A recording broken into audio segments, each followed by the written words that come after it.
Here you're going to see us working with Lola on place command. We're going to bounce her back and forth between those two place cots, and then ultimately we'll have her doing some sits and downs off of the cots as well. We're starting here with a little bit of leash work, and then we drop the leash and let her drag the leash as we call her back and forth between the cots. So when she leaves one cot, we'll say here, and when she comes running up and is pretty close to the cot, then we'll say place to have her go into place. So right there she popped up a little bit and was about to come off the cot. So she got a little tap at a very low level with the e-collar to remind her to sit back down and stay in place until she actually got the command to come off in place. So you'll see that when she does as we are asking her to do, then she gets the marker of good, letting her know we like what she's doing and she should keep doing it. And then she gets a little treat as well, a little bit of kibble that we're working with here, giving her some of her evening meal. So place command means that the dog goes to the place cot and lays down. Ultimately, that's the meaning of place. When we're teaching it, we teach to come up and to step on place as the first phase. Then the second phase is to actually sit on place. And then the third phase is to down on place. Now that one that she's on right now is a very small one. It would be very tough for her to down. So I'm not expecting her to go into a full down on that small cot. Sitting is appropriate. So now we're going to move to off leash.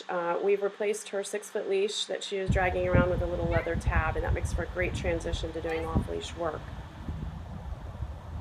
When we very first tried taking the leash off, it was a little bit early, and that's when we recognized that we still had some impulse control problems going on, because as soon as she heard that click of the leash coming off of her totally, she started running around. So we took a step back and used the leather tab to make for that great transition. So here you're starting to see do a little bit more off the place cot, and then we'll take her back over to the place cot. So we'll go from a cot to the ground and back to a cot. Now there she started wandering off and was veering off and was not going right to place. So she did get a little bit of a tap there to remind her to get back on the cot and just stand and wait until we gave her the release.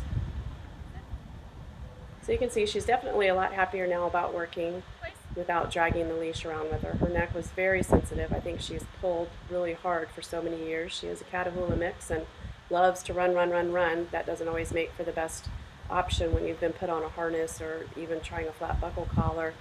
If you don't know how to turn off that pressure, then the dogs will pull a lot harder even with the opposition reflex. They'll just want to pull, pull, pull, and she always wants to go. So getting a little pep back in her step is a good thing here, and she's enjoying working.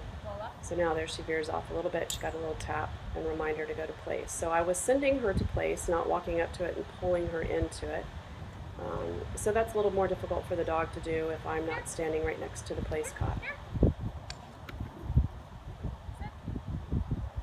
So one of the things that we do is move around a lot, give some of the commands off the leash, off of the cot, so that the dog will learn to come to us no matter where we are, and just whenever we call, they should come. We don't want them to get in the routine of just going back and forth between the two cots. So just trying to vary it up a little bit here. So now I call her, and you can see I kind of use my body and pull her into me when I did that far away call for her to come to place. And now I'm going to start running around a little bit. Lola is a really high energy dog at times, as you can see from her reaction there. So I was trying to get her to break, and she did not. She did run when I gave her the release command to come back to me. And so you can see there I stepped past place, and she was staying a little magnetized to me and kept walking with a little reminder there that she needed to go back to place. And she likes to stay with you, so she loves to follow around, and when you move, she likes to move with you and be right up next to you. So that is something else that we've had to work on, is kind of getting her out of our space and learning to just exist without always having to be Velcro up to a person. So now we're just having a little fun running back and forth between the places and having her come do downs and sits on the ground as well. And there she checks in with us. She's good about doing that, and she went right down. So good girl, Lola.